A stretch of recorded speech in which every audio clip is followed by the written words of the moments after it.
دون على غيرك وخسر المتأرزون إلا لك وضاع الملمون إلا بك وأجدب المنتجئون إلا من تجأ فضلك بابك مفتوح للراغبين. صدق معصوم.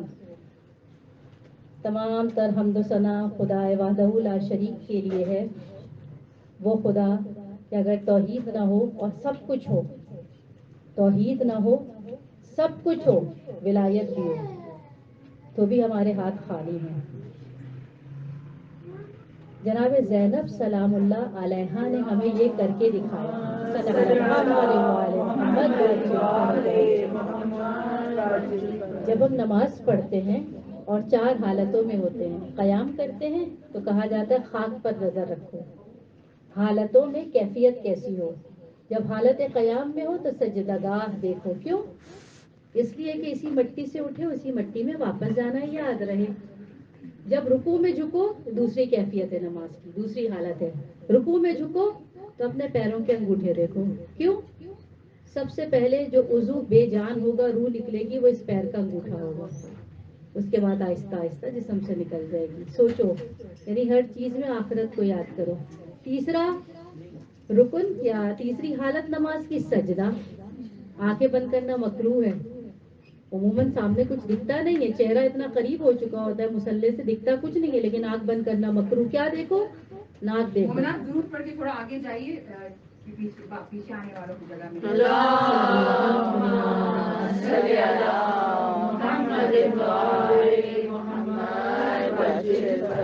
قیام میں خاک دیکھو کہ اسی سے اٹھے ہو اسی میں جاؤ گے، رکوع میں انگوٹھے دیکھو کہ اسی سے جان نکلے گی، تمہاری بے جانی اور مردگی اور نئے سفر کا آغاز اس انگوٹھے سے ہوگا۔ سجدے میں جاؤ، آنکھ نہ بند کرو، اپنی ناک دیکھو، کیوں؟ جب خاک میں ملے گی سب سے پہلی چیز جو مٹے گی وہ تمہاری ناک ہوگی۔ سب سے پہلی جو چیز ڈکے ہوگی باڈی کی وہ ناک ہوگی۔ تو جو اپنی ناک رکھتا ہے تو یاد رکھے سب سے پہلے ناک ختم ہونی ہے۔ تو جو کہتے ہیں نا مرنے سے پہلے مر جاؤ، موتو قبل ان تموتو، مطلب یہی ہے، یہ ناک مٹی میں ملنی ہے، اس سے پہلے خود اسے ختم کر دو، اپنی ناک ختم کر دو۔ چوتھی حالت قعود، جب بیٹھتے ہیں، دو سجدے کے بیچ میں ہو یا تشہد میں دونوں سجدوں کے بعد بیٹھنا ہو، اپنی جھولی دیکھو، اپنا دامن دیکھو، کیا دیکھو؟ یہ دامن خالی ہے، جتنا بھی کر لیا ہو، 50 سال عبادت کر لی، 70 کر لی، 40 کر لی، جتنی بھی کر لی، اس کے جیسی تو نہیں کی نا جس کی ایک ضربت ثقلین کی عبادت سے بہتر، اس کے جیسی تو نہیں کی نا جس کی ایک ضربت اتنی تھی پھر بھی وہ پوری رات 1000 رکعت نماز پڑھتا تھا، اور پڑھنے کے بعد کہتا تھا آہ آہ قلت زادی و طول السفر۔ اتنی عبادت کے بعد کہتا تھا قلت زادی، میرا زیادہ سفر بہت تھوڑا ہے اور سفر بہت لمبا ہے۔ جھولی دیکھو، جھولی دیکھو، جب ہم تشہد میں بیٹھتے ہیں قعود میں جھولی دیکھو، پڑھتے کیا ہیں؟ شہادتیں۔ جھولی خالی ہے، اگر تو اس کے اندر شہادتین موجود ہے، توحید موجود ہے، رسالت موجود ہے، ولایت موجود ہے، تو یہ خالی گودی بھر جائے گی۔ اسی لیے تشہد میں تشہد میں جب قعود ہوتا ہے بیٹھو اور یہ پڑھو کہ اپنا دامن توحید سے خالی نہ ہونے دینا، توحید رسالت کے بغیر نہ ہو، رسالت ولایت کے بغیر نہ ہو۔ اور جب میں نے کہا کہ رسالت بھی ہو اور ولایت بھی ہو اور توحید نہ ہو تو یہ دونوں چیزیں بھی پھر کام نہیں آئیں گی۔ توحید اشد ضروری ہے۔ جہاں سے شروع کیا تھا کہ بی بی زینب نے سکھایا، کیسے سکھایا؟ جس نے سب کچھ حسین کی خاطر دے دیا۔ کیا کیا دیا؟ سب اپنے گھر بار کے ساتھ کربلا آئے تھے، جناب رقیہ زوجہ عباس، شوہر بھی ساتھ تھے، بیٹے بھی ساتھ تھے، دیور بھی ساتھ تھے، خانوادہ ساتھ تھا، بھائی بھی ساتھ تھے، بی بی ام کلثوم، سب اپنے اپنے خاندان۔ بی بی ام کلثوم کے شوہر اس وقت تک فوت ہو چکے تھے، یعنی جس کا جتنا خاندان تھا۔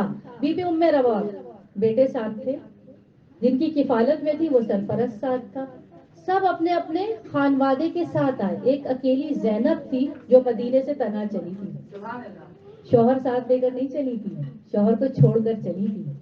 وہ گھر جناب خدیجۃ الکبریٰ کی شبی کہا جاتا ہے بیوی زینب کو. 5 مماثلتیں ہیں. جب رسول نے ہاتھوں میں اٹھایا تھا بیوی زینب کو اور دیکھ کر کہا تھا یہ تو اپنی نانی خدیجہ لگتی ہے. جناب خدیجہ سے 5 مماثلتیں بیان کی جاتی ہیں. ان 5 میں کچھ یہ ہے کہ آپ بھی اپنی نانی کی طرح ایک رئیس خاتون تھی. 12 سال تک بابا کے گھر میں زاہدانہ زندگی، لیکن جب 12 سال کے بعد عقد ہو گیا شوہر کے گھر گئی، زندگی بالکل تبدیل تھی. آپ کے شوہر عبداللہ ایک رئیس، ایک تاجر، ایک کامیاب بزنس مین، مدینے کے چند گنے چنے اشخاص میں تھے جو اپنے مال حلال میں مشہور تھے، کامیاب تاجر تھے. گھر میں نوکر چاکر، ریل پیل، مال، آسائش، آرام، ہر چیز موجود تھا. سب کچھ چھوڑا، سہولت چھوڑی، آرام چھوڑا، گھر چھوڑا، شوہر چھوڑا، بیٹے چھوڑ دیے. کس کے لیے چلی؟ ولی پروردگار کے لیے چلی. مکے سے، مدینے سے، اور اس کے بعد کربلا پہنچ گئی. ولی کے لیے چلی تھی، لیکن ایک وقت آیا ولی بھی دنیا سے رخصت ہو گیا. جب اس کے سر پہ تن پہ سر نہیں تھا، پارا پارا جسد تھا، اور پہنچی اس ولی کے لیے آئی تھی نا. نظر میں اب یہ ولی نہیں تھا، اب نظر میں کون تھا؟ حسین. وہ حقیقی کے تمثیل تھے. ایک چھوٹی سی داستان ہے. بادشاہ نے لیلا کو گرفتار کروایا اور جب دیکھا تو کہا یہ اس کے لیے مرتا تھا. میں نے تو اتنے چرچے سنے تھے تیرے عشق کے، لیلا لیلا کرتا تھا، تو قیس مشہور ہو گیا مجنون. یہ لیلا جس کے لیے تو مجنون ہو گیا. سیاہ فام. اس نے کہا تجھے لیلا یہ دکھ رہی ہے جو اس کا ظاہر ہے، میں لیلا کو مجازی میں عشق حقیقی تک پہنچ رہا ہوں. یہ میرے لیے ظرف ہے جس کے پیچھے، یہ میرے لیے آئینہ ہے جس کے پیچھے میں عکس دیکھ رہا ہوں. میں مجازی سے حقیقی کا سفر طے کر رہا ہوں. اسی طرح جس ولی اور حجت کے لیے زینب کربلا کے میدان میں آئی تھی، لگ رہا تھا حسین حسین حسین، شریکت حسین. حسین ایک مرتبہ دنیا سے رخصت ہو گئے، شہید ہو گئے. اب زینب کیا دیکھ رہی ہے؟ ہاتھوں میں لاشا اٹھایا جتنا اٹھ سکا، پارا پارا تھا نا، جتنا اٹھ سکا. ربنا تقبل منا ھذا القربان. وہ بھی اس مجازی میں اس حقیقی کو دیکھ رہی تھی. زینب جو ولایت کے لیے سب کچھ چھوڑ چکی تھی، اس ولایت کے پیچھے توحید چھپی ہوئی تھی. تو اگر توحید نہ ہو تو نہ ولایت ہے نہ رسالت ہے. خدا بند عالم ہمیں حقیقی موحدین میں شمار کرے. آپ کے سامنے پیش کیا نعرہ تکبیر، اللہ اکبر. عظمت جناب زینب عالیہ فاتح شام صلوات.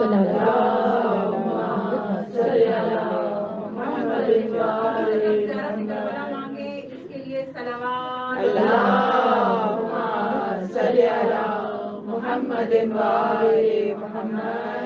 رجب کی دعا خواب الوافدون علی غیرک خسر المتعرضون الا لک وضاع الملمون الا بک واجدب المنتجعون الا من انتجع فضلک بابک مفتوح للراغبین. تیرا دروازہ بابوں کا مفتوح کھلا ہوا للراغبین، رغبت کرنے والوں کے لیے. رغبت کرنے والوں کے لیے خدا کا دروازہ کھلا ہوا اور اس کا ثبوت دیا گیا ہے. رغبت کی شرائط بھی ہیں، رغبت کا ثبوت بھی ہے. شرائط کیا ہے؟ خواب الوافدون، خسر المتعرضون، راء الملمون، اجدب المنتجعون. یہ رغبت کی شرائط ہے. اس پر رکنا نہیں ہے کیونکہ آنا نہج البلاغہ تک ہے. شرائط ہے، غور کیجئے گا، یہ شرائط ہے رغبت کی. لیکن جو رغبت کر لیتا ہے بابوں کا مفتوح، تیرا دروازہ رغبت کرنے والوں کے لیے کھلا ہوا ہے. اب جس کی جیسی رغبت اس کے لیے ویسا دروازہ کھلا. کیا رسول سے زیادہ کوئی راغب ہوگا؟ جب دنیا میں تشریف لائے ایسا دروازہ کھولا اپنے لیے تو اپنے لیے، اپنی ماں آمنہ کے لیے. کہتے جیسے ہی میرا بیٹا دنیا میں تشریف لایا میں نے شام تک کے محلات دیکھ لیے، تمام حجابات اپنی ماں کے لیے کھول دیے، بابوں کا مفتوح، دروازے کھلوا دیے. جناب سیدۃ النساء العالمین کی ولادت. سیدہ جب دنیا میں آ رہی ہیں، خدیجہ بی بی کو سب نے انکار کر دیا، مدد کے لیے نہیں آئی. لیکن رغبت کرنے والوں کے لیے دروازہ کھلا ہے. سیدہ کی رغبت ایسی تھی کہ اپنی ماں کے لیے جنت کے دروازے کھلوا دیے اور وہاں سے جنتی خواتین جناب ختیجہ کی مدد کے لیے جنت سے پانی، جنت سے خوشبو، جنت سے برتن، جنت سے کپڑے لے کر نازل ہو گئی، دروازے کھلوا دیے۔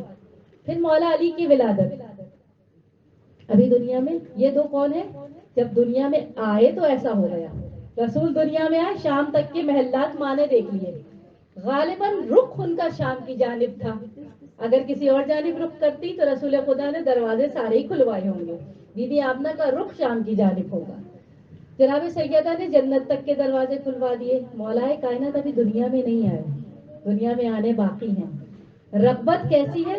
ماں کو گھر سے کھڑا کر دیا، گھر سے کھڑا کر کے کعبے تک پہنچا دیا، پہنچانے کے بعد ایمان کا اظہار کروا دیا، اے خدا میں تجھ پر، اس گھر کے معمار پر ایمان لائی، روز آخرت پر ایمان لائی، تجھے اس گھر کا واسطہ، اس کے معمار تعمیر کرنے والے کا واسطہ اور اس جنین کا واسطہ جو میرے شکم میں موجود ہے، میرے لیے منزل کو آسان کر دے۔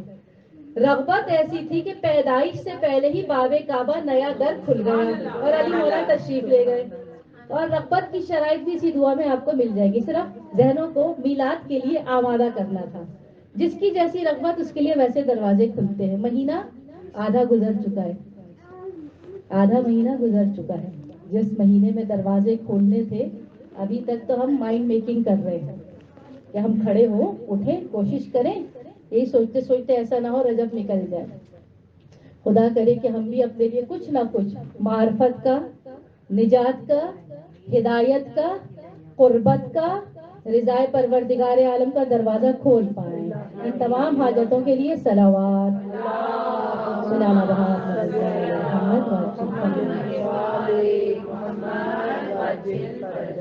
آپ کے سامنے سورہ لقمان کی آیت پیش کی تھی جس میں خدا نے سلیقہ پیش کیا، جناب لقمان کی زبانی کی اپنے بیٹے کو تعلیم کر رہے ہیں۔ خدا نے جتنے سلیقے بھی حکم کی صورت میں، تعلیم کی صورت میں بتائے ہیں، کوئی نہ کوئی ایک پریکٹیکل کرنے والا یا ایک سے زیادہ پریکٹیکل کرنے والا ہمیں نظر آیا ہے۔ اسی لیے کہتے ہیں یہ کتاب یعنی قرآن پاک یہ کتاب مکتوب ہے، اور کچھ ہے قرآن ناطق جو بولتا ہوا قرآن ہے، قرآن عامل کام کرتے ہوئے قرآن ہے، اور ہمارے 14 کے 14 معصومین قرآن ناطق ہے، قرآن کہہ کے بتاتا ہے اور یہ کر کے دکھاتے ہیں۔ اس میں گفتگو کے آداب سکھائے گئے ہیں، چلنے کے آداب، گفتگو کے آداب، ملنے کا سلیقہ، یعنی سوشلائز کیسے کریں، گفتگو کیسے کی جائے، لوگوں سے میل جول کیسے رکھا جائے۔ اگر قرآن نے حکم دیا تو معصومین نے کر کے دکھایا، اور معصومین میں جس نے گفتگو کرنے کا سلیقہ سکھایا، اگر بعد رسول کوئی ہے تو وہ مولا کائنات علی ابن ابی طالب علیہ السلام ہے۔ صلی اللہ علیہ وسلم۔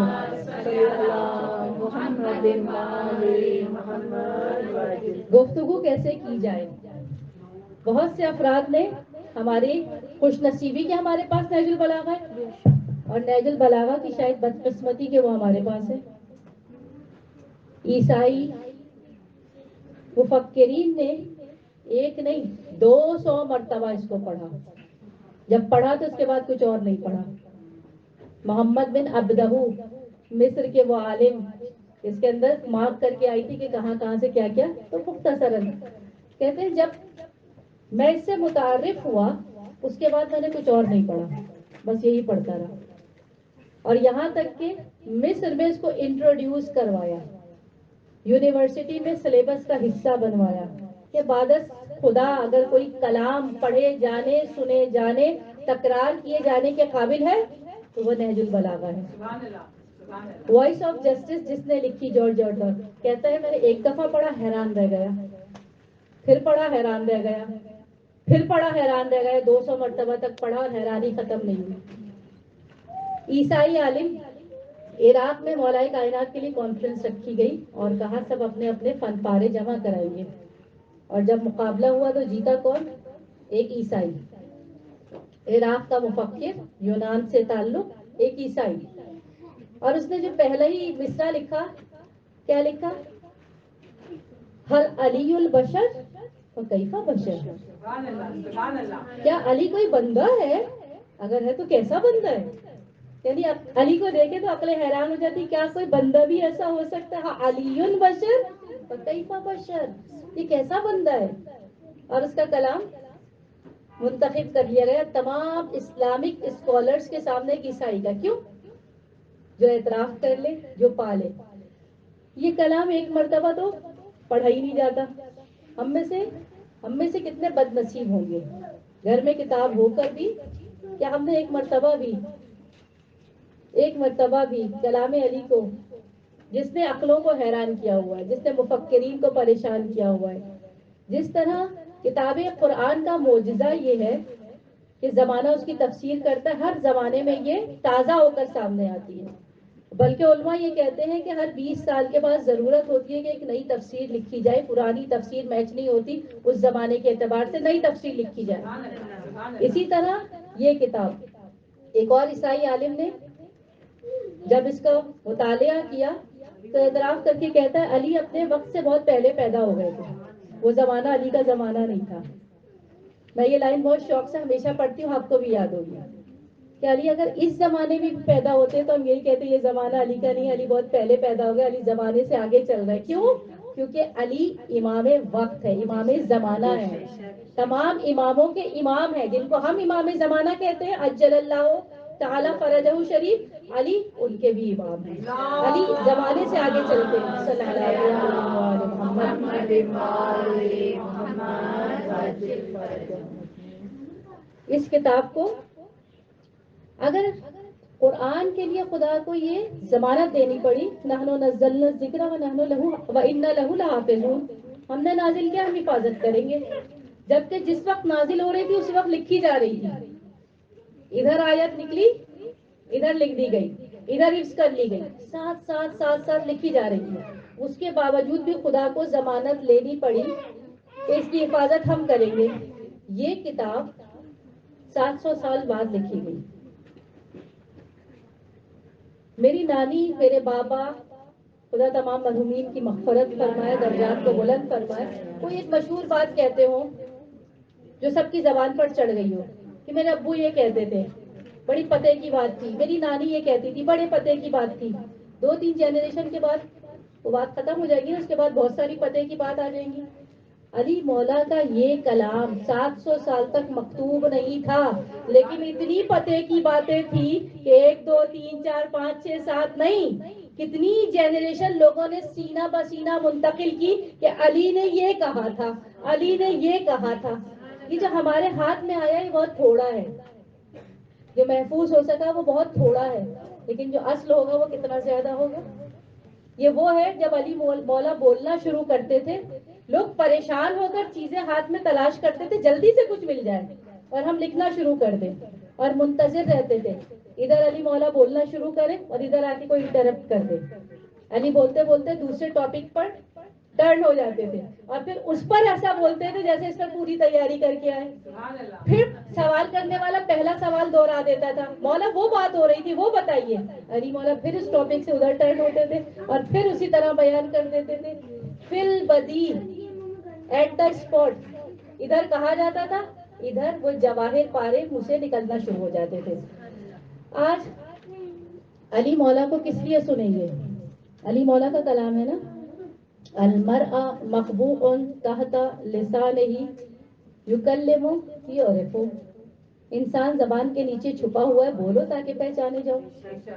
چپ نہیں رہو, بولو, بولو تاکہ پہچانے جاؤ. تم کتنے پانی میں ہو, تمہارا معیار کیا ہے, بولو. مولا کہہ رہے یکلم, بات کرو, لے یعرفو, تاکہ پہچانے جاؤ.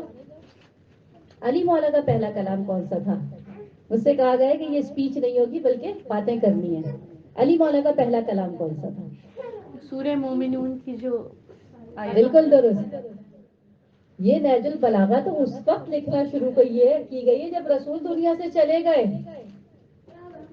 جب علی مولا کامل انسان بن چکے. علی مولا تو بچپن سے بات کر رہے ہیں, 3 دن کے رسول کے ہاتھوں پر بولے تھے, پہلا کلام تو وہ تھا. اگر اسی آئینے میں دیکھا جائے کہ انسان زبان کے نیچے چھپا ہوا ہے, تو علی مولا کی دنیا میں آنے کا مقصد علی مولا نے پہلے ہی 3 دن کی عمر میں بتا دیا تھا. کیا بیان فرمایا تھا؟ قد مومنین فلاح پا گئے, کون سے؟ شرائط دی، الذین پھر شرائط دینا شروع کر دی. علی مولا کی دنیا میں آنے کا مقصد مومنین کی فلاح، فلاح کی ریسیپی، فلاح کا فارمولا. اس کے فوراً بعد علی مولا نے بتا دیا میں فلاح تک لے جاؤں گا بھی، میں ہدایت کروں گا بھی. شرط یہ ہے کہ تمہیں میرے پیچھے پیچھے چلنا پڑے گا. اب علی مولا کا جب پہلا کلام 3 دن میں ایسا تھا تو جب شعور والے تھے تو شعور والے ہی، لیکن جب با ارادہ بات کی ہوگی تو کیسی بات کی ہوگی؟ صلوات بر محمد و آل محمد.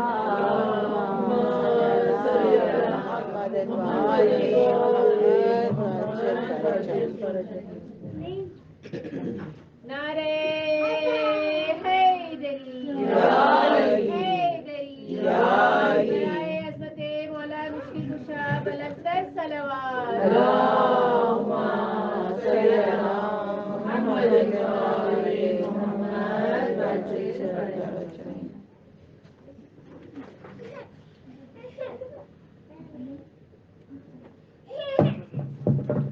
بارے دیگر بلند صلوات. اللہم صلی علی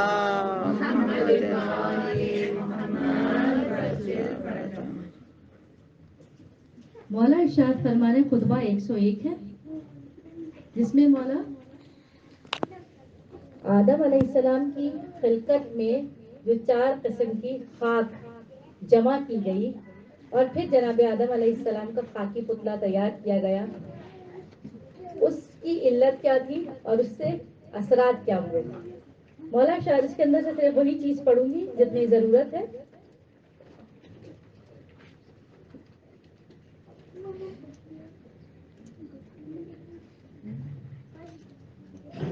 اللہم صلی علی محمد و آل محمد وجل فرج مجمعین.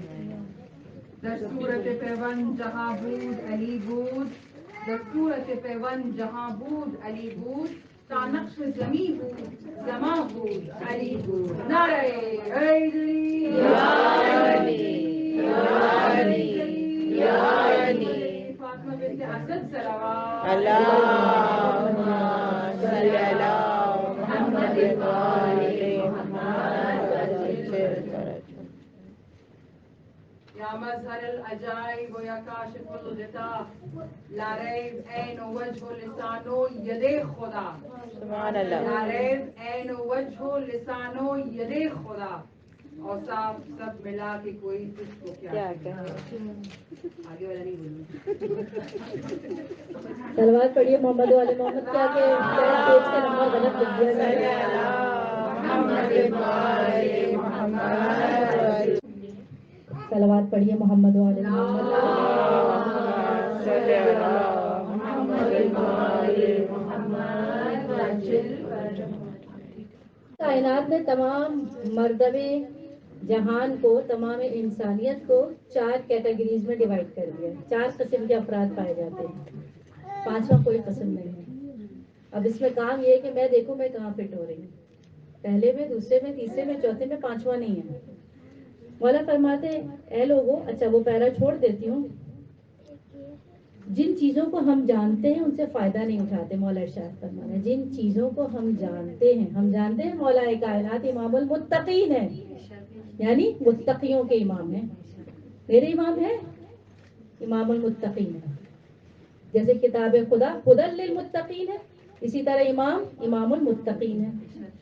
تو پہلے متقی بننا پڑے گا، جبھی کتاب بھی اپنا راز مجھ پر کھولے گی، جبھی امام بھی میرے امام کہلائیں گے. کتاب اپنا راز، کتاب کے بارے میں، کتاب خدا کے بارے میں بہت پیاری چیز،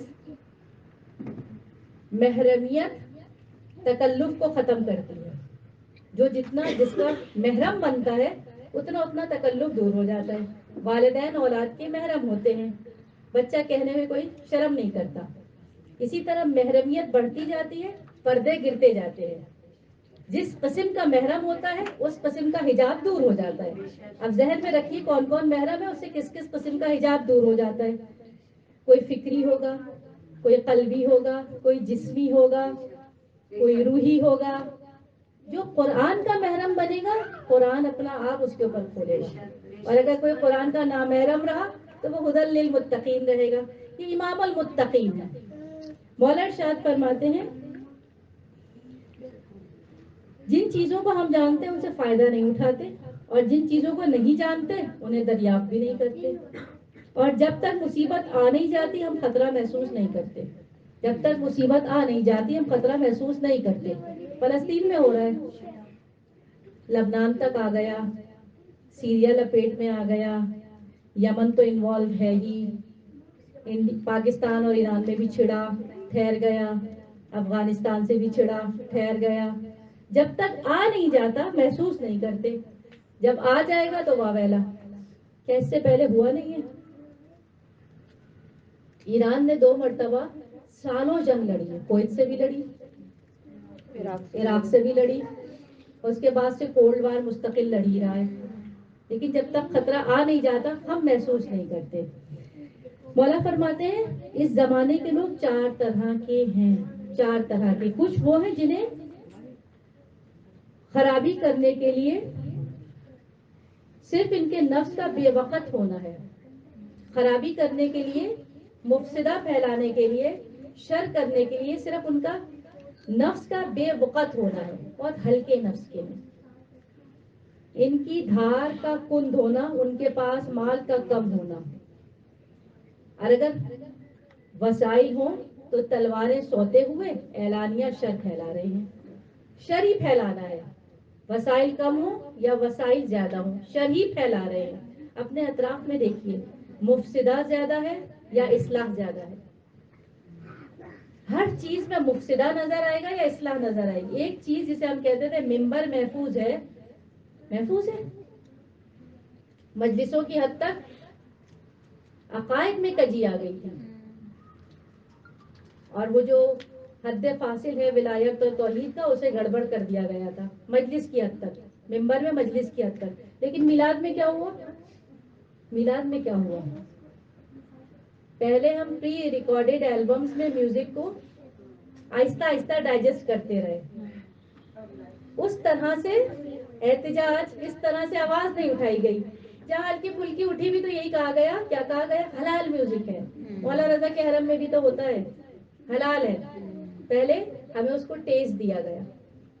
ابھی اتنا اچھا قصیدہ پڑھا علیزہ نے، کیا خوش نہیں ہوئے ہم؟ کیا محفل جاگی نہیں تھی؟ کیا سب نے ساتھ نہیں دیا؟ کیا ہم محظوظ نہیں ہوئے؟ میوزک نہیں تھا، ہم خوش ہوئے، ہم نے ساتھ دیا. اگر ان میں بھی نہ ہو میوزک تو کیا ہم خوش نہیں ہوں گے؟ ذکر علی کافی نہیں ہے؟ ذکر اہل بیت کافی نہیں ہے؟ پہلے ہمیں پری ریکارڈڈ ایبزارب کروایا گیا، ڈائجسٹ کروایا گیا کراہت کے ساتھ، لیکن عادی ہو گیا. اب پتہ ہی نہیں لگتا بیک گراؤنڈ میں جو جو جو جو. اس کے بعد کہا جب پری ریکارڈڈ ہو سکتا تو لائیو ہونے میں کیا حرج ہے؟ کانسرٹ، بینڈ بلاؤ، مولا علی کے نام پہ دھمال ڈالو. ایک طرف بینڈ ہوگا، ایک طرف سنگر ہوگا، ذکر علی ہے. یاد رکھیے انما یرید اللہ لیذھب عنکم الرجس اہل البیت ویطہرکم تطہیرا. یہ طہارت کی منزل پر ہے. یہ طہارت کی منزل پر لوگ ہیں. جہاں طہارت سے کم کچھ ہو جائے وہاں یہ نہیں ہوتے. وہاں ذکر بھی ہو رہا ہو، فکر بھی ہو رہی ہو، کام بھی ہو رہا ہو، طہارت سے کم ہوگا یہ نہیں ہوں گے. کیونکہ خدا نے کہا ہم نے رجس کو ان سے دور کر دیا ہے. رجس تم سے ہم لے گئے، رجس ہے اگر ذرا سا بھی تو یہ یہاں پر موجود نہیں ہوں گے. پہلی قسم کے لوگ کون ہیں؟ مفسدہ پھیلانے والے، چاہے وسائل کم ہوں چاہے وسائل زیادہ ہوں. انہوں نے اپنے سوار اور پیادے جمع کر رکھے ہیں. کچھ صرف مال بٹور رہے ہیں، کچھ دستے کی قیادت کر رہے ہیں، کچھ ممبر پر بلند ہو رہے ہیں. میرے مولا نے یہاں تک نظر کی ہوئی ہے، شاید اس کے بعد تک بھی کی ہوئی ہے، یقیناً کی ہوئی ہے. کچھ ممبر پر بلند ہونے کے لیے، کچھ صرف مال جمع کر رہے ہیں، کچھ لیڈنگ کے لیے کر رہے ہیں، دستے کی قیادت، کچھ ممبر پر بلند ہونے کے لیے اپنے نفسوں کو وقف کر دیا ہے، دین کو تباہ و برباد کر ڈالا ہے. غیبت صغریٰ میں 4 قسم، 4 نائبین کا ہمیں ذکر ملتا ہے. لیکن 10ویں امام اور 11ویں امام کے بہت سارے صحابی تھے جو مولا سے ملاقات کرتے تھے، مولا کے اقوال نقل کرتے تھے، مولا تک ہدیے پہنچاتے تھے، مولا کے میسیجز لوگوں تک پہنچاتے تھے. لیکن جب 12ویں کی غیبت کا زمانہ آیا صغرا کا، تو وہ بہت سارے تو نائب نہیں بنے نا، ایک کے وقت میں ایک بنا. ملاقات تو بہت سے لوگوں نے کی، پیغام تو بہت سے لوگ لاتے لے جاتے تھے، ہدیہ بہت سے لوگ پہنچاتے تھے، لیکن ایک وقت میں ایک نائب بنا. لیکن جو باقی تھے، کیونکہ وہ پہلے سے 10ویں امام، 11ویں امام، 12ویں امام کی خدمت میں موجود تھے، اپنے آپ کو پیش کیا، جھوٹے نائبین امام کے طور پر پیش کیا. کوئی غلط کام کیا تھا؟ پیغام ہی تو پہنچا رہے تھے، ہدیہ ہی تو، خمسی تو پہنچا رہے تھے، لیکن کیا کر رہے تھے؟ جس کام کے لیے انہیں اپوائنٹ نہیں کیا گیا تھا، اس کام کے لیے خود کو پیش کر دیا. پہلی کیٹیگری میں آ گئے ممبر پر چڑھنے کے لیے، لیڈ کرنے کے لیے، کسی عہدے کو حاصل کرنے کے لیے. یہاں پہ خدمت امام نہیں ہے، یہاں نفس شامل ہو گیا. میں بھی یہ کروں. جو کام خدا بند عالم نے کسی کی ڈیوٹی نہیں لگائی ہے اور وہ اس کے لیے تگ و دو کر رہا ہے، اس کو حاصل کر رہا ہے، تو وہ اسی طرح جھوٹے نائبین میں شمار ہوگا کہ اس کو وہ ڈیوٹی ملی نہیں ہے، وہ اس کے لیے کوشش کر رہا ہے کہ مجھے مل جائے، یہ ممبر مل جائے، اس کمیٹی میں داخل ہو جاؤں، یہاں کا ممبرشپ ہو جائے، یہ ہو جائے. اگر ڈیوٹی خدا کی جانب سے ہے، مولا کائنات علی بن ابی طالب علیہ السلام ارشاد فرماتے ہیں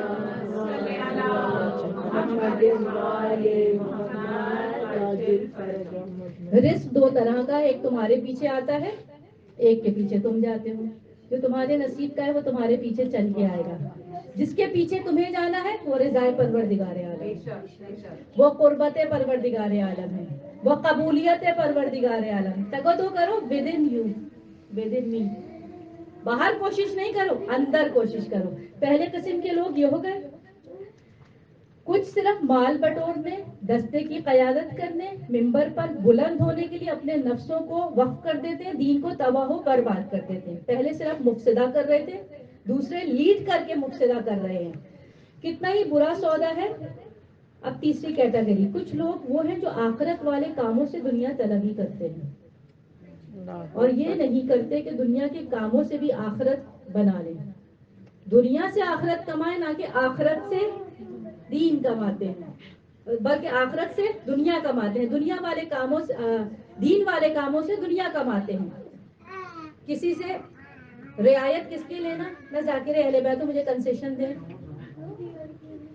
میں ذاکر اہل بیت ہوں، مجھے قافلے میں لے کر جائے. میں ذاکر اہل بیت ہوں تو مجھے یہاں پر تھوڑا ڈسکاؤنٹ دیں. جو دین کے نام پر دنیا میں فائدہ حاصل کر رہے ہیں. میں وہاں کا ممبر ہوں، آپ کو اس جگہ پر سہولت دلواؤں گا، مجھے یہاں پر سہولت دلوا دیں. اپنے دین والی پوزیشن کو دنیا کے حصول کے لیے خرچ کرتے ہیں. تیسرے قسم، پہلا قسم جن کے وسائل کم ہیں یا زیادہ مفسدہ پھیلا رہے ہیں. دوسرا قسم لیڈ کرنے کا شوق ہے، کسی نہ کسی جگہ لیڈ کرنا چاہتے ہیں، مینجمنٹ میں، ممبر پہ، جہاں پر فائنانس جمع ہوتا ہے وہاں پہ. ان تمام کاموں سے خدا بند عالم ہمیں محفوظ رکھے. لیڈ کرنے کی خواہش نہ ہو، منصب ہوگا، خدا کی طرف سے ڈیوٹی ہوگی، واپس ملے گا. مولا کہہ رہے نا ایک رزق تمہارے پیچھے آتا ہے، ہمارے نصیب کا ہوگا وہ ہمیں ملے گا. اس کے لیے تگو دو. تیسرے قسم کے لوگ کون ہیں؟ آخرت والے کاموں سے دنیا طلبی کرتے ہیں، دنیا کے کاموں سے بھی جبکہ آخرت بنانی چاہیے تھی. اچھا، اب ان کی پہچان بتائی. یہ آہستہ آہستہ قدم اٹھاتے ہیں، اپنے آپ کو شو کرتے ہیں، اپنا تقدس لوگوں میں، اپنا امیج. آہستہ آہستہ قدم اٹھاتے ہیں، دامنوں کو سمیٹ کے رکھتے ہیں، نفسوں کو سنوار کے دکھاتے ہیں. لوگ انہیں امین سمجھ لیں گے. یہ لوگ اللہ کی پردہ پوشی سے فائدہ اٹھا کر گناہ کرتے ہیں. ان کے ظاہر کو مولا نے ڈسکرائب کیا. یہ لوگوں میں ہوتے تو اس طرح سے سوفسٹیکیٹڈ، سنبھلے با ادب، با ملاحظہ، کہ لوگوں میں ان کا امیج بنا رہے. لیکن جب انہیں تنہائیوں میں جا کر دیکھو، الامان الحفیظ. پھر مولا کہتے ہیں چوتھے قسم کے لوگ، بیچ کی جگہ میں نے یہاں تفصیل تھی کہ ان کی علامتیں کیا کیا ہوں گی یا کیا کرتے نظر آئیں گے. چوتھے قسم کے لوگ، تھوڑے سے وہ لوگ رہ گئے. مولا کہتے ہیں تھوڑے سے، 3 بہت زیادہ تھے. یہ خود سے مفسدہ کرنے والے، لیڈنگ کی کوشش کرنے والے، اور تیسرے قسم کے لوگ دین سے دنیا کمانے والے. چوتھے تھوڑے سے وہ لوگ رہ گئے جن کی آنکھیں آخرت کی یاد اور حشر کے خوف سے جھکی ہوئی ہیں. ہر وقت آخرت یاد رہتی ہے، حشر یاد رہتا ہے، الامان الحفیظ یاد رہتا ہے. وہاں کی دھوپ، وہاں کی پیاس، وہاں کی رسوائی، وہاں کی بے لباسی، وہاں کا طولانی دن، وہاں کی حسرتیں یاد رہتی ہیں. ان کے آنکھوں سے آنسو رواں رہتے ہیں. ادھر ذکر چھڑا، ان میں کچھ تو وہ ہے جو دنیا سے الگ تلگ تنہائی میں پڑے، یعنی شرط نہیں ہے کہ وہ تنہائی میں ہوں گے. کچھ تو ایسے ہیں ان میں سے، یہ چوتھی کیٹیگری میں، جو دنیا سے الگ تھلگ پڑے ہوئے ہیں. کچھ خوف اور ہراس کے عالم میں ذلتیں سہ رہے ہیں. کتنے ہمارے علماء ہیں جو اپنا تعارف نہیں کرواتے جب تک کہ حکم نہیں ملتا. اپنی توضیح المسائل لکھ کے سالوں چھپا کے بیٹھے رہے، جب تک کہ حکم امام نہ آیا تو لکھا اس کو سامنے لے کر آؤ. تنہائی میں بغیر تعارف کے ذلتیں سہتے رہتے ہیں، اور بعض نے اس طرح چپ سادھ لی ہے گویا ان کے منہ باندھ دیے گئے ہیں. ذرا حرکت غلط لگتا ہے کہ مجھ سے ہوگی. شیخ مفید مرجع وقت تھے، کازمین میں آپ کی مسند تھی. شیخ رضی اس کتاب کے مؤلف کے استاد ہیں. شیخ رضی، شیخ مرتضیٰ، دونوں بھائیوں. جناب سیدہ نے خواب میں آ کر ان کو حکم دیا تھا کہ میرے ان دو بیٹوں کو. ایک مرتبہ جب مسند چھوڑی تھی تو شاید سیدہ نے تنبیہ کی کہ تم اتنے بڑے عالم ہو گئے کہ میرے حسنین کو پڑھاؤ گے، یہ سوچ کے چھوڑ دیا. لیکن جب اسلم دیکھا کہ ایک بیوہ سیدانی آئی ہے، بچے لے کر کے پڑھاؤ، ایک سید رضی تھے، ایک سید مرتضیٰ تھے، تو پتہ لگا وہ خواب حکم تھا کہ ان بچوں کو پڑھاؤ. دونوں عالم نکلے. ایک مرتبہ جب مسند چھوڑی تھی، دوسری دفعہ بھی مسند چھوڑی جب حکم، ایک دفعہ فتویٰ غلط ہو گیا. گاؤں کے لوگ آئے، ایک عورت مر گئی ہے، پورے حمل سے ہے، کیا کریں؟ حرمت مومن کیا کریں؟ کہا حرمت مومن کا خیال رکھا جائے، بچے سمیت دفن کر دو. قافلہ گاؤں واپس چلا گیا. کچھ عرصے بعد بڑا انعام لے کر اور ایک بچہ لے کر آئے، خوشی خوشی. آپ کے اس فیصلے نے، جو آپ نے پیچھے سے نمائندہ بھیج کر اصلاح کر دی تھی، اپنے فتوے کو تبدیل کر کے، دیکھیے کتنا صحت مند، کتنا خوبصورت بچہ ہے، اور یہ ہدیہ ہے کیونکہ ہمارا نسل جاری ہے. اسی وقت اپنا قلم توڑا، مسند چھوڑی اور کہا میں نے کسی نمائندے کو نہیں بھیجا تھا، میرا فتویٰ تو وہی تھا، حرمت مومن ہے، دفن کر دو. مسند چھوڑ دی. کئی دن تک لوگ پریشان رہے، آقا مسند پر نہیں آتے. حکم آیا مولا کی طرف سے، امام زمان کی طرف سے، تمہارا کام ہے تم اپنا کام کرو، جہاں تم سے غلطی ہوگی ہم تمہاری اصلاح کے لیے بھیج بیٹھے ہوئے. وہ جو تائید کی گئی تھی، پیچھے سے صحیح فیصلہ دیا گیا تھا، جو نمائندہ تمہارے نام سے بھیجا گیا تھا وہ ہم نے بھیجا تھا. تم سے غلطی ہو جائے گی، ہم اصلاح کے لیے موجود ہیں. چوتھے قسم کے لوگ جنہوں نے چپ سادھی ہوئی ہے. کچھ لوگ خلوص سے دعائیں مانگ رہے ہیں، کچھ غمزدہ درد رسیدہ ہے، جنہیں خوف نے گمنامی کے گوشے میں بٹھا دیا ہے. خستگی، درماندگی ان پر چھائی ہوئی ہے. ان کے منہ بند اور دل مجروح ہیں. انہوں نے لوگوں کو اتنا سمجھایا، اتنا بجھایا، وہ اکتا گئے. علماء حق کیا کرتے ہیں؟ لوگ نہیں سنتے. فالوئنگ نہیں ہے. فالوئنگ کس کی ہوتی ہے؟ جو مرچ مسالہ دیتا ہے. اتنا سمجھایا، اتنا بتایا کہ ان کے منہ بند اور دل مجروح ہو گئے. وہ چپ ہو گئے، وہ اکتا گئے. اتنا ان پر جبر کیا گیا کہ وہ دب گئے. اتنا قتل کیے گئے کہ ان میں کمی ہو گئی. اس دنیا کو تمہاری نظر میں، مولا فرما رہے ہیں، ہم سے فرما رہے ہیں. چاروں کیٹیگریز بیان کر دی. میں چوتھی کیٹیگری میں ہوں، میں پہلی میں ہوں. جہاں موقع ملتا ہے شر، فساد، چٹپٹی باتیں، انٹریکشن کہا تھا نا، ہونا چاہیے. خود سوچئے تھوڑی دیر کے لیے میں کس کیٹیگری میں فال کرتی ہوں. مجھے لیڈنگ کا شوق ہے، میں ممبر کو استعمال کرتی ہوں. کچھ نہیں تو پہلے کیٹیگری میں تو نظر آ رہے ہیں. جہاں مفسدے کا موقع ملا، انڈیویجولی کال پر مزہ لیا، چٹخارا لیا، اس کی بات کی. خیر خیریت کی باتوں میں 10 منٹ سے زیادہ نہیں لگتے اور 50 منٹ کی ہو گئی. مفسدہ ہے انفرادی طور پر، اجتماعی طور پر، جہاں ملا مفسدہ، نہیں تو لیڈنگ، نہیں تو دین سے دنیا کمانا. ایک چوتھی کیٹیگری کی یہ سخت شرائط. خدا کرے کہ یہ رجب ہمارے لیے اس دروازے کو کھول دے کہ ہم چوتھی کیٹیگری میں چلے جائیں. اس لیے کہ ہمیں چوتھی کیٹیگری میں پہنچنا ہے ان کوالٹیز کو ایک مرتبہ اور، تاکہ ہمارے لیے ریمائنڈر بن جائے. خوف خدا سے، آخرت کی یاد سے آنکھیں جھکی رہتی ہیں. چمک کو دیکھتے ہیں، چمک نہیں دکھتی، قبر کا اندھیرا دکھتا ہے. رونق میں بیٹھتے ہیں، لوگوں کے مجمعوں میں ہوتے ہیں لیکن تنہا ہوتے ہیں. ہر طرف شور ہوتا ہے لیکن ان کے دل کی آواز ابھرتی رہتی ہے. بیک گراؤنڈ میں کچھ بھی چل رہا ہے لیکن ان کی زبان ذکر میں مصروف ہوتی ہے. وہ اپنے کانوں کے گناہ کو زبان کے ذکر کے ذریعے باؤنس بیک کرنے کی کوشش کرتے ہیں. دنیا سے الگ تھلگ. دنیا سے مراد کون؟ اہل دنیا. دنیا میں رہ کر ہی تو آخرت کمانی ہے. دنیا سے رہبانیت نہیں ہے، اہل دنیا. ان کی گیدرنگ دنیا داروں کی گیدرنگ نہیں ہوتی، لذتوں کی گیدرنگ نہیں ہوتی. خوف و ہراس کے عالم میں ذلت سہ لیتے ہیں، نزا نہیں کرتے. ذلت سہ لیتے ہیں، نزا نہیں کرتے. چپ سادھ لی ہے، گویا منہ باندھ دیے گئے. چپ، کوئی نہیں سنتا. امر بالمعروف کی شرائط ہیں، کہاں کرنا ہے کہاں نہیں کرنا دیکھتے ہیں، نہیں کر سکتے کوئٹ کرتے. گویا ان کے منہ باندھ دیے گئے. ذلتیں سہ رہے ہیں کیونکہ بولیں گے ذلت ملے گی، کوئٹ کر جائیں گے، نکل جائیں گے. گویا ان کے منہ باندھ. خلوص کے ساتھ دعائیں مانگ رہے ہیں. خداوند عالم ہم سب کو ہدایت کے رستے پر گامزن فرما. اہدنا الصراط المستقیم. ہمیں ہدایت پر قائم فرما، ہدایت پر ہمارا خاتمہ بخیر فرما. چاروں کیٹیگریز بتانے کے بعد امام فرما رہے ہیں اس دنیا کو تمہاری نظر میں، میری نظر میں، آپ کی نظر میں، اس دنیا کو بڑا والا گھر، بڑی والی گاڑی، اچھی والی سوسائٹی، اچھے والے برانڈ کے کپڑے، اچھے والے اسکولوں میں بچے، اینول لیو اچھی جگہ جا کر گزارنا، وغیرہ وغیرہ وغیرہ.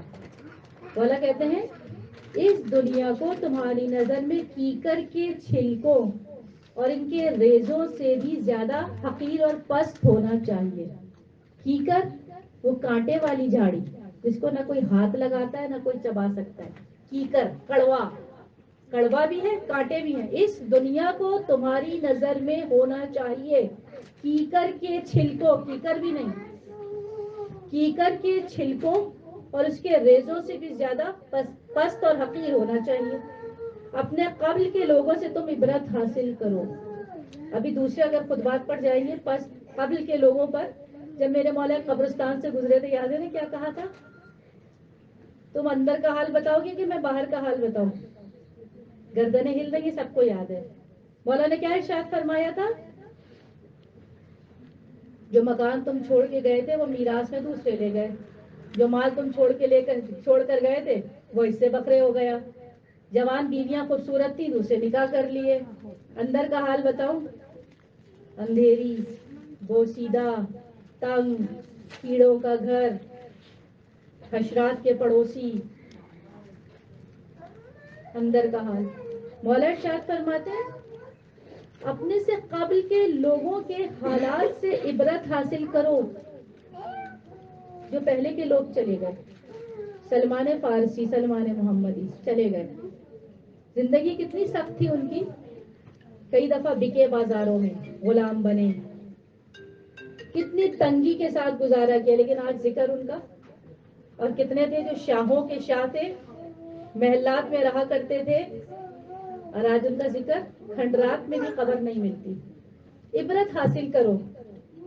جب محمود اور ایاز کی کہانی ہے، جب محمود بادشاہ سے پوچھا گیا، محمود غزنوی سے، کہ تم ایاز کو اتنا دوست کیوں رکھتے ہو؟ ہم سب تمہارے وزیر مشیر، تم اس کو دوست کیوں رکھتے ہو؟ تو اس نے بہت طریقوں سے سکھایا، بتایا. ایک دفعہ ایاز کو بلا کے کہا مجھے کچھ ایسا لکھ کر دے دو جسے میں اپنی انگوٹھی میں نقش کر لوں اور سارا دن میرا ہاتھ پڑے، لکھوں، کوئی نصیحت بتاؤ مجھے. ایاز نے اس کی انگوٹھی پہ لکھوا دیا یہ وقت بھی گزر جائے گا. خوشی ہو، غمی ہو، تکلیف ہو، سختی ہو، راحت ہو، کچھ نہیں رہتا. کوئی چیز دائمی نہیں ہے. عیش و عشرت گزر جائے گی، تنگی گزر جائے گی، یہ وقت بھی گزر جائے گا. لیکن یاد یہ رہے وقت تو گزر جائے گا، واپس نہیں آئے گا. گزرے ہوئے وقت پر پچھتانا نہ پڑے. تنگی میں گزارا ہو جائے، پچھتانا نہ پڑے. اس کے قبل کے تمہارے حالات، مولا کہتے ہیں پہلے والے لوگوں کے حالات سے عبرت حاصل کر لو، اس سے پہلے کہ بعد والے افراد تمہارے حال سے عبرت حاصل کریں، کیونکہ یہ وقت بھی گزر جائے گا. صلوات پڑھیے محمد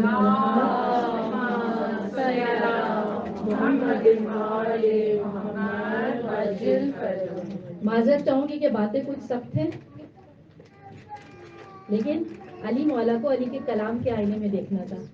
ہم یہ تو کہتے ہیں علی مولا کیا مولا، لیکن علی مولا کہتے ہیں کیا بندے. ہم کہتے ہیں ہاں علی بشر فکیفا بشر. علی کہتے ہوں گے ہاں موالی فکیفا موالی، یہ میرے موالی ہیں، ایسے ہوتے ہیں علی کے نوکر. ہاں میرے مولا کہ ہاں ایسے ہوتے ہیں علی کے نوکر. لائن ایک ہی ہے، انداز الگ الگ ہے. ایسے ہوتے ہیں، ایسے ہوتے ہیں. خدا کرے کہ میرے مولا بھی کہیں ہاں ایسے ہوتے ہیں علی کے نوکر. خدا اس گجب کو ہمارے لیے بہترین قرار دے. رسالت، ولایت، یہ تین ہیں ہمارے ساتھ تو بیڑا پار ہے. یہ تین نہیں ہے، کچھ بھی کر لو، کچھ بھی کر لو، کچھ حاصل نہیں. بلکہ یہ دو اور توحید نہ تو بھی نہیں ہے.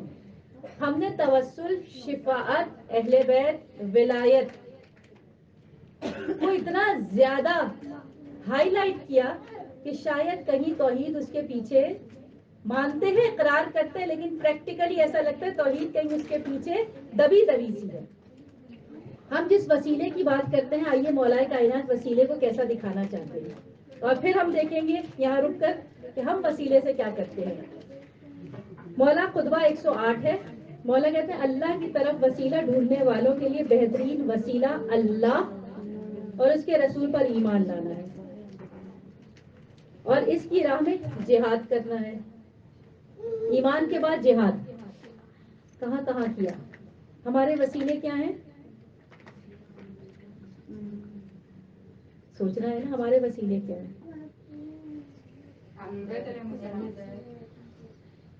اہل بیت بھی ہے تو ہم کیا کرتے ہیں؟ اہل بیت سے وسیلہ تھوڑی سی شیرینی بنائی، نظر کر دی، ایک پلیٹ. ہم نے کیا دیا؟ مولا کہہ رہے ہیں اللہ اور رسول پر ایمان اور جہاد، کوشش، اسٹرگل ود ان یو. اس کے بغیر وسیلہ ہی نہیں ہے. Struggle with in you. وسیلہ کیا ہے؟ جب تک ہاتھ لمبا نہیں ہوگا پہنچے گا کیسے؟ ہاتھ چھوٹا ہے اور کھڑے بیٹھے بیٹھے کہے جا رہی ہوں ہاتھ پہنچ جائے، ہاتھ پہنچ جائے، ہاتھ پہنچ جائے. خرما بر نخیل، کھجور کا درخت کتنا بلند ہوتا ہے، کھجور اس کے اوپر ہے. میرے ہاتھ میں کچھ بھی نہیں ہے. جب تک میں اسٹرگل کر کے ہاتھ لمبے نہیں کروں گی وہ میرا پاس خرما نہیں آئے گا. خرما لانے کے لیے ہاتھ لمبے کرنے، اسٹرگل ود ان یو، جہاد، جہاد بن نفس. مولا کہتے ہیں بہترین وسیلہ اللہ کی طرف وسیلہ ڈھونڈنے والوں کے لیے بہترین وسیلہ اللہ اور اس کے رسول پر ایمان اور جہاد کرنا ہے. اس کے بعد نماز کی پابندی عین دین ہے، یعنی وسیلہ بھی شرائط رکھتی ہے. جب ہم جن لوگوں سے وسیلہ طلب کرتے ہیں، جن کو ہم اپنا شافی سمجھتے ہیں، جو کہ شافی ہیں، جن سے ہمیں شفاعت کی امید ہے، یاد رکھیے گا شفاعت ان کے پاس ان کی اون نہیں ہے، گیون بائی اللہ ہے، اور وہ اللہ کی پرمیشن سے ہی دیں گے. اور اللہ تعالیٰ نے جس طرح شفاعت کو مشروط کیا ہے ہمارے لیے کہ ہمیں ملے گی کیسے، اسی طرح ان کے لیے بھی کہ وہ دیں گے کس کو. وہ بھی پابند ہیں، وہ بھی مشروط ہیں کہ یہ شفاعت وہ کسے دیں گے. شفاعت کی شرائط جس طرح ہم نے بابوں کا مفتوحن کی شرائط بیان کی کہ رغبت کی شرائط کیا تھی، اب آئیے شفاعت کی شرائط کیا مولا بیان فرما رہے ہیں. 2 باتیں، ایمان، جہاد ہو گیا، نماز کی پابندی. نماز کون سی چیز ہے؟ سفر معراج کا تحفہ. اس دن خدا نے 2 تحفے دیے تھے امت کے کا، ایک دنیا کا ہے، ایک آخرت کا ہے. دنیا کے تحفے کی جو قدر کرے گا اسے آخرت کا تحفہ ملے گا، جو دنیا میں تحفے کی قدر نہیں کرے گا اسے آخرت کا تحفہ بھی نہیں ملے گا. ٹھیک ہے، ایسا ہی ہوتا ہے. ایک تحفہ میں آپ کو دوں اب میرے سامنے بے پرواہی کے ساتھ اسے بن میں ڈالے، دوسرا تحفہ لائی بھی ہوں گی تو نہیں دوں گی آپ کو، کس کو دوں گی؟ جو دیکھے گا، چومے گا، خوش ہوگا، دل سے لگائے گا، قدر کرے گا. تو کہوں گی ہاں دوسرا بھی انہیں کو دینا ہے. اللہ نے معراج پہ 2 تحفے دیے تھے، ایک نماز، ایک شفاعت. جیسی نماز ویسی شفاعت. نماز لڑکتی لڑکتی تو شفاعت بھی ہاتھ سے سرکتی سرکتی. نماز توجہ والی، حق والی، انصاف والی، طریقے والی، تو شفاعت بھی ویسی. پھر مولا کہتے ہیں زکوٰۃ. ہم شیعہ سمجھتے ہیں زکوٰۃ تو ہم پر ہے ہی نہیں. زکوٰۃ تو صرف وہ دیتے ہیں، ان کے بینکوں سے کٹتی ہے، ہم تو ایفیڈیوٹ جمع کرا دیتے ہیں، ہماری زکوٰۃ نہیں کٹتی. ہرگز ایسا نہیں ہے. زکوٰۃ 9 چیزوں پر ہے، ان میں سے کوئی بھی اگر میزان پر پوری اتر گئی، اسکیل پر آ گئی، جتنی ہونی چاہیے ہو گئی، تو زکوٰۃ ہم پر بھی اسی طرح واجب ہے جس طرح ان پر واجب ہے. زکوٰۃ ادا کرنا وہ فرض اور واجب ہے. ماہ رمضان کے روزے رکھنا یہ سب توسل کی شرائط ہے. سبحان اللہ، سبحان اللہ. میرا توسل کیا ہے؟ بڑا آسان ہے. دوڑتی بھاگتی گئی، علم کا خریرا پکڑا، جھولا پکڑا، تابوت پر ہاتھ رکھا. کتنی آسان ہے میری توسل. خدا کرے ہمارے لیے اتنا ہی آسان کر دے، آخرت میں ہمارے لیے شفاعت اتنی ہی آسان کر دے. لیکن میں کیا کروں گی؟ امام المتقین نے یہ کہا ہے وسیلہ یہ ہے. اگر وہ میرے امام ہے تو مجھے ان تمام طریقوں سے ہی وسیلے تک پہنچنا ہوگا. ماہ رمضان کے روزے کے وہ عذاب کی سپر ہے، خانہ کعبہ کا حج اور عمرہ. کربلا کی زیارت خدا ہمیں بار بار نصیب کرے، سال میں کئی بار نصیب کرے، مقبول کرے، محفوظ کرے. سال میں 1000 بار بھی کر لیں آپ، روزانہ 3 مرتبہ بھی کر لیں آپ، یہ مستحب ہی رہے گا. ایک واجب کے برابر نہیں بن سکتا. اگر وہ ایک واجب نہیں کیا جو کہ کرنا تھا زندگی میں، 1000 مرتبہ آپ نے کر لیا. رسول نے کہا نا 90 حج کے برابر ہے کربلا کی زیارت. بابائے عمرہ کے حج نہیں کیا، استطاعت تھی. رسول فرما رہے یہودی مرے گا، یہودی اٹھے گا. میں کیا کروں؟ رسول فرما رہے. رسول پر ایمان وسیلے کی شرط ہے. امام فرما رہے. اب امام نے بھی ہاتھ اٹھا لیا، رسول نے بھی ہاتھ اٹھا لیا. حج یہودی مرے گا جس نے واجب ہونے کے بعد حج نہیں کیا. یہودی اٹھایا جائے گا واجب ہونے کے بعد حج نہیں کیا. عزیزوں کے ساتھ حسن سلوک کرنا یہ بھی وسیلے کی شرط ہے. وسیلہ اختیار کرنا، توسل کرنا، شفاعت حاصل کرنی ہے، عزیزوں کے ساتھ حسن سلوک کرنا. وہ قبول کسے کرتے ہیں؟ ملاقات امام کتاب ہے نا، ابتہی نام ہے جن کا رائٹر کا، کہ مولا کی یاد میں نہ جانے کتنے حج کیے. ابھی یاد نہیں، 19 غالباً 19 سال، غالباً 19 ہی ہے.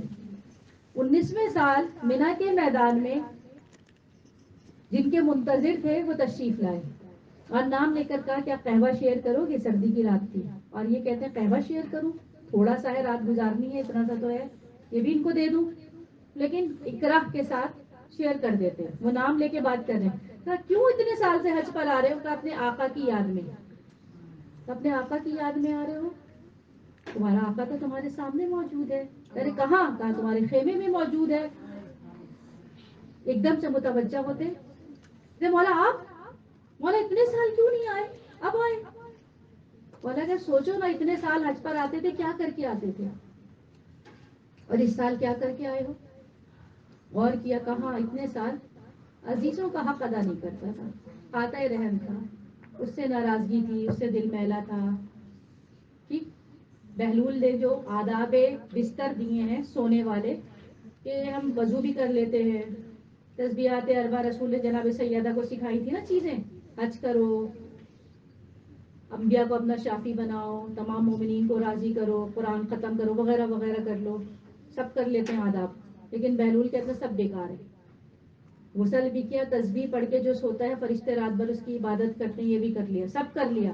بہلول کیا کہہ رہے کہ اگر دل میں کسی کے لیے بغض رکھ کے سوئے، رات کا حساب رات کلیئر ہونا چاہیے. جنت کے 8 دروازے ہیں، جنت کے دروازے پر لکھا ہے کہ جو رات سوئے اس کے دل میں کسی مومن کے لیے بغض ہو، رات کا حساب رات کلیئر کر لینا چاہیے، نکال دینا چاہیے. مولا فرمانے حسن سلوک اقربا کے ساتھ. مولا ملاقات نہیں ہے 18 حجوں میں، جب حج پہ نہیں کی تو زیارتوں پہ، مسلوں پہ، امام بارگاہوں میں، گھروں پہ، حج پہ نہیں کر رہے، جہاں شیور ہے کہ مولا مینا کے میدان میں ہوتے، عرفات کے میدان میں ہوتے ہی ہوتے ہیں، وہاں نہیں کر رہے تو پھر کہاں کریں گے؟ 19ویں حج پر کیوں ملاقات کریں؟ کہ اس دفعہ اپنے رشتہ داروں کو راضی کر کر آئے تھے، میل ملاپ کر کے آئے تھے، معافی تلافی کر کر آئے تھے۔ مخفی طور پر خیرات کرنا، وسیلے کی شرائط، بڑا سناٹا ہے۔ پر محمد وآل محمد صلوات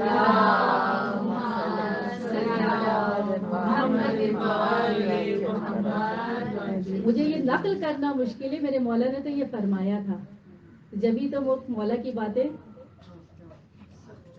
برداشت نہیں کر پاتے تھے۔ علی کو بہت اچھی ہے، علی کو بچے دھیان ہٹا رہے ہیں، لیکن ایک لفظ آپ کا جو ہے نا بہت قیمتی ہے۔ کہتے ہیں علی کی وجہ ایک شہادت ان کا کثرت عدل تھا، وہ پرواہ نہیں کرتے تھے لوگوں کا ٹیسٹ کیا ہے، لوگ کیا سننا چاہیں گے، وہ بیان کرتے تھے جو کہنا چاہیے، ٹیسٹ وہ بنانا چاہتے تھے اگرچہ کہ ہمارا بن جائے۔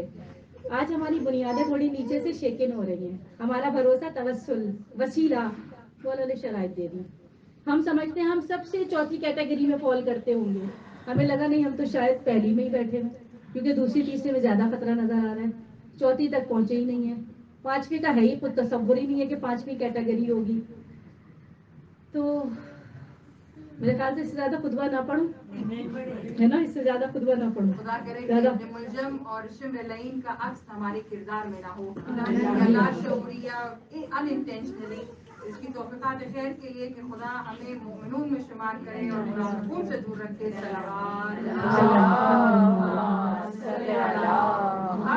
خطبے بہت سارے ہیں، ہر خطبے سے تھوڑا تھوڑا لینا تھا، ابھی تو پہلے ہی خطبے میں ہے۔ انشاءاللہ خدا توفیق دے کہ ہم علی مولا کو تحمل کر سکیں۔ تحمل کیوں نہیں کر پاتے؟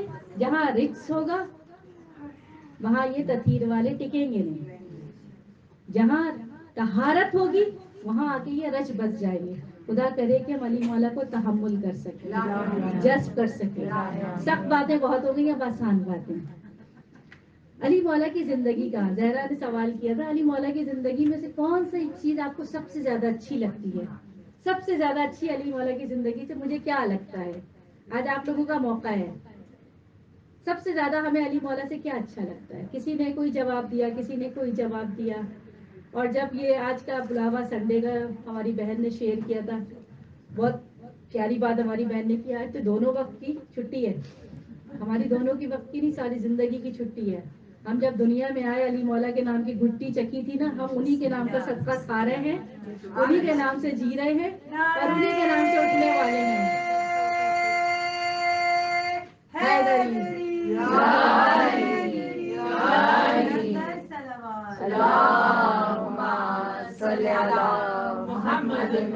آج دو اماموں کی نسبت ہے، ایک امام سے رزق قلبی حاصل کیا، ابھی دوسرے امام جعفر صادق علیہ السلام سے رزق مادی حاصل کریں گے۔ لیکن تھوڑا آپ لوگوں کے خوف کو ہلکا کرنے کے لیے مولا علی کی کون سی صفت آپ کو بہت اچھی لگتی ہے؟ ون بائی ون، اگر میں نام لوں گی تو کنفیوژن ہوگی، خود بتا دیجیے۔ مولا کا عقیدہ توحید، مولا کا توحید کا عقیدہ۔ مجھے اپنی زندگی میں مولا کا کون سا پہلو زیادہ اچھا لگتا ہے؟ مولا کی زندگی میں کا گرتی ہوں تو پھر وہ مجھے سنبھالتے ہیں، ان کا نام مجھے سنبھال مشکل کشائے دو جہاں، جب جب گرے علی کے نام نے سہارا دیا۔ علی تو رسول خدا کا سہارا تھے، نادے علی مظہر الجاہ، بے شک۔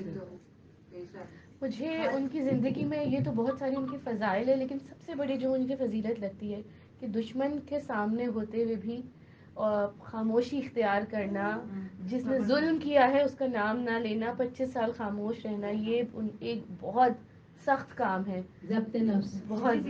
مولا کا صبر پسند، علی مولا کا صبر۔ کہتے ہیں علی مولا کو جو خدا نے تلوار دی تھی دو دھاری تھی، کیا اس دو دھاری تلوار سے کیا مراد تھی؟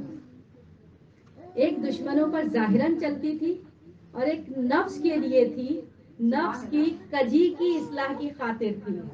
وہ والی تلوار تو ظاہری دشمنوں پہ چلی جو ایک دھار تھی، جو دوسری دھار تھی نا وہ ایک اندیا ہے, وہ ایک اشارہ ہے. ہم سب کے لیے ہم اس وار کو محسوس کریں. میرا دل اس کے لیے شگافتہ ہو کہ میرا نفس بھی علی کی وار سے, وہ نفس سے ملونہ, وہ نفس لوامہ جاگا کہ نہیں جاگا, نفس امارہ, نفس امارہ میرا جاگا کہ نہیں جاگا. علی مولا نے اس تلوار سے اس کو چبھویا کہ نہیں چبھویا. اللہ کرے وہ جو دو دھاری تلوار ہے, ایک حصہ دشمن کے لیے تھا, ایک حصہ ہم سب کے لیے تھا, وہ مجھے چبھے اور میرے اندر سے بیداری پیدا ہو. علی مولا کا صبر, آپ نے کہا علی مولا کا صبر. میں نے اپنی ذاتی زندگی میں میرے والد کے انتقال کے بعد کہتے ہیں نا کہ میرے ممی علیہ السلام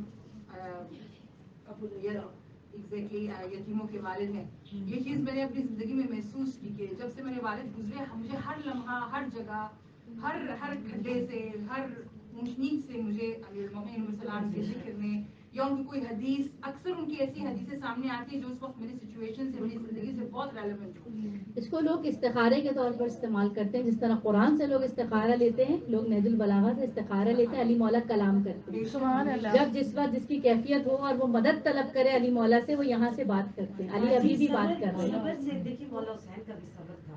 دیکھیے مولا کی زندگی میں کسی نے بیویوں کے اوپر ظلم نہیں کیا. جب تک مولا حسین تھے, مولا کی آخری سانس تک خیموں کی طرف کوئی نہیں گیا.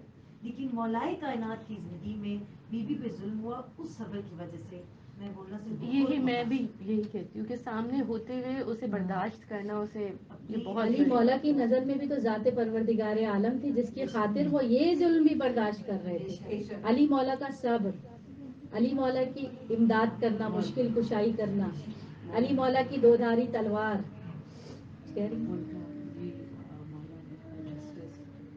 عدل الہی, عدل الہی, عدل مولا کائنات.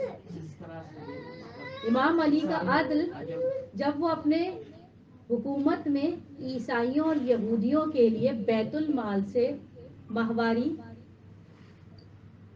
پاکٹ منی دیا کرتے تھے, ریٹائرڈ یہودیوں, یہ جو آج ویسٹ نے دیکھ لیا نا کہ جن کو جو ان امپلائمنٹ فنڈ دیا جاتا ہے ان کو دیا جاتا ہے, ان کے یہ ایجوکیشن فنڈ دیا جاتا ہے بچوں کو کہ یہ میرے شہری ہیں, اسکالرشپ ملے گی ان کو, اور یہ ان امپلائمنٹ کی وجہ سے ان کو فنڈ ملے گا. یہ سب علی مولا نے شروع کیا. یہاں پر ہمارے بزرگ اپنی پینشن کے لیے بھی قطاروں میں کھڑے ہوتے ہیں. جی, ویلفیئر اسٹیٹ کا کانسیپٹ جو تھا وہ علی مولا نے دیکھا کہ ایک یہودی بھیک مانگ رہا ہے, بوڑھا کمزور, کہا یہ تو ایک بڑا کامیاب سا تاجر نہیں ہوا کرتا تھا. کہا مولا طاقت گھٹ گئی, عمر چلی گئی, اب ہاتھوں میں طاقت نہیں بچی. مولا فوراً اپنے بیت المال گیا, اس کے لیے فکس کیا, اس نے ساری زندگی کما کے اس اسٹیٹ کو دیا ہے, اب اس مہینے سے اس کو بیت المال سے فنڈ جایا کرے گا. Welfare state. علی کا عدل, مولا کی سخاوت, مولا کی عطا, سب کو دیا. سے کھانا, عبادت. امام حسن سے نہیں کھانا اور سوکھی روٹی کھانا. مولا کی سادگی. سوید بن غفلہ آپ کے صحابی ہیں, وہ کہتے ہیں ایک مرتبہ عید کا دن تھا, میں مولا کے گھر گیا تو میرے مولا نے ایک اسٹیمپ لگی ہوئی تھیلی کھولی, اس کے اندر سے سوکھے ہوئے ٹکڑے اور جو جب آٹا چھانتے جو بھوسی نکلتی ہے وہ کھول کے کھا رہے تھے. میں نے کہا مولا آج تو عید کا دن ہے. تو مولا کا وہ مشہور قول, عید اس کے لیے جسے اپنے بخشے جانے کا قبول ہو. یہ مولا نے اس دن کہا. عید کے دن مولا کہتے ہیں, گلاب فضہ سے کہتے ہیں جا کے سوید بن غفلہ, فضہ تھوڑا سا روغن ہی ڈال دیتی اس کے اوپر. فضہ کہتی ہیں دیکھا نہیں, علی نے مہر لگا کے رکھی تھی کہ تھیلی کو کوئی ہاتھ لگا کے اس میں کچھ ملا نہ دے. وہ سوکھے ٹکڑے ہم فریج کا 3 دن کا کھانا کھاتے ہیں. علی مولا کی باتیں بڑی اچھی لگتی ہیں. علی ایسے تھے, علی ایسے تھے, ہاں علی بشر کیفا بشر. 2 جملے دعا کے ساتھ. میں چھوٹی سی بات شیئر کروں. جی, میں نے ایک عالم کا جو آتی نارملی ویڈیوز ہوتی ہیں ان کا میں سنی تھی کہ بی فاطمہ زہرا کو ٹیسٹ کیا گیا ہے کیونکہ وہ سب سے بڑا حجاب ہمیشہ رہی, تو ان کا ٹیسٹ یہ تھا کہ ان کو اپنا حق مانگنے کے لیے جانا پڑا دربار, وہ ان کے لیے سب سے بڑا ٹیسٹ تھا. اسی طرح مولا اتنے بہادر تھے مگر ان کا ٹیسٹ یہ تھا کہ ان کو اپنی بہادری کو ضبط کرنا پڑا, جہاں نہیں مطلب خدا کے حکم سے نہیں بولنا تھا وہاں نہیں بولنا. تو مجھے ایسا لگتا ہے کہ یہ بھی ہماری ایک لیسن ہے, یہ ہمیں سیکھنا ہے. کہتے ہیں شجاعت تلوار کے جوہر دکھانے کا نام نہیں ہے, جہاں تلوار نہیں چلانی، جہاں زبان نہیں چلانی، وہاں ضبط نفس کا نام ہے. اسی لیے وہ ضربت جو علی نے ہوا میں بلند کر کے روک لی تھی، اس ضربت کو کہا گیا ثقلین کی عبادت سے بہتر ہے. بلند ہوئی تھی، روک لی گئی. اس گھڑی کا واسطہ دیتے ہیں جب وہی شخص جو 19ویں حج پر مولا کے ساتھ تھا اور مولا نے ارشاد فرمایا، اور جب مولا جانے لگ گئے وجہ بتا کے کہ میں کیوں آیا تھا، کہتے مولا اتنی مشکل سے 19 سال بعد آج ملے ہیں، اب کب ملیں گے؟ مولا کہتے ہیں عرفات کے دن جہاں میرے چچا عباس کے مصائب ہو رہے ہوں وہاں مجھے تلاش کر لیا. یہ عرفات کا انتظار کرتا ہے. 2 وسیلے بڑے مستجاب ہیں امام کے لیے، مولا عباس کا اور خوبی زینب کا. یہ حاجی تلاش کرتا ہے، عرفات کے میدان میں ہر خیمے کے باہر سے گزرتا ہے جہاں شیعوں کے قافلے ہوتے ہیں. جب یہ قافلے کے باہر سے سنتا ہے کہ عالم بیٹھا ہوا مولا عباس کے مصائب پڑھ رہا ہے، یہ اندر داخل ہوتا ہے، دیکھتا ہے مولا ممبر کے ساتھ کھڑے ہوئے ہیں اور اشارے سے انکار کر رہے ہیں کہ کسی کو خبر نہ کرنا کہ میں یہاں موجود ہوں. تو ہم اس مولانا نے مصائب پڑھنے شروع کیے اور مولا کا حال تبدیل ہونا شروع ہوا. حاجی امامہ نہیں پہنتا، حالت احرام میں سر نہیں ڈھکا جاتا. کہتے ہیں جیسے جیسے کہا کہ عباس مولا کے سر پر گرز لگا، میرے مولا نے بھی ہاتھ سر پر مارا. جب اس عالم نے پڑھا گرز کی وجہ سے بغیر بازوؤں کے تیر چہرے پر تھے، عباس زمین پر آئے. میں نے دیکھا میرے آقا تھے اڑا کے زمین پر آ گئے. حکم امام یہ تھا خبر نہ دے رہا، میں دیکھتا رہا. جب عالم نے پڑھا لاشیں عباس پر حسین آ گئے، آنکھوں سے خون صاف کیا. میں نے دیکھا امام اپنے چہرہ پیٹ کر رو رہے تھے. مجھ سے تحمل نہ ہوا. جب میں رو چکا اور میں نے چہرہ بلند کیا وہاں امام کو نہیں پایا. اے خدا، ہم نے ذکر مولا عباس اس نیت سے کیا ہے اس محفل میں میرے مولا آئے. اے خدا، میرے مولا نے حکم دیا ہے میری پھوپھی زینب کا ذکر کر کے میرے فرج کی دعا مانگو. اس وقت جب کہ زینب دربار میں گئی تھی، قاری نوازیوں سے محفل سجی ہوئی تھی. جس وقت زینب نے یزید کے دربار کے اندر نظر کی، کرسی نشین دیکھے، بیویوں سے کہا بیویوں اب تک بد دعا نہیں کہی تھی، بیویوں جمع ہو جاؤ، میں بد دعا کہوں گی تم آمین کہنا. ابھی زینب بد دعا کرنا چاہتی تھی، سر حسین پر نظر پڑی، لب ہل رہے تھے. زینب اسی حال میں دربار میں چلی جاؤ، بھائی کی محنت. زینب دربار اشقیاء میں داخل ہو گئی. اے خدا، زینب کی اس مظلومیت کا واسطہ ظہور امام میں فرج فرما، تاجیل فرما. خداوند عالم جب جناب زینب پیریوں کے جھرمٹ میں خود کو چھپا رہی تھی، خود کو سب کے درمیان گھیر رہی تھی تاکہ کسی کی نظر مجھ پہ نہ پڑے، لیکن وہ کمینہ انگلی سے اشارہ کر کے کہتا تھا یہ کون بی بی ہے، اور تعارف کرایا گیا تھا یہ علی کی بیٹی ہے. زینب زمین میں گڑی جا رہی تھی. اے خدا، زینب کی اس مظلومیت کا واسطہ امام کے ظہور میں تاجیل فرما، امام کے ناصروں میں شمار فرما. اس فرش کا بچھانا اب تمام کا آنا قبول ہو جائے. خدا یہ جو رزق ابھی ہم تناول کریں گے، خدا اسے ہمارے لیے مادی اور مانوی دونوں رزق شمار فرما. اسے ہماری قبولیت حاجات کا، نفس کے علاج کا، مرحومین کی مغفرت کا، بیماروں کی شفا یابی کا، رزق میں برکت کا سبب قرار دے. آپ تمام کی حاجات کی قبولیت کے لیے صلوات.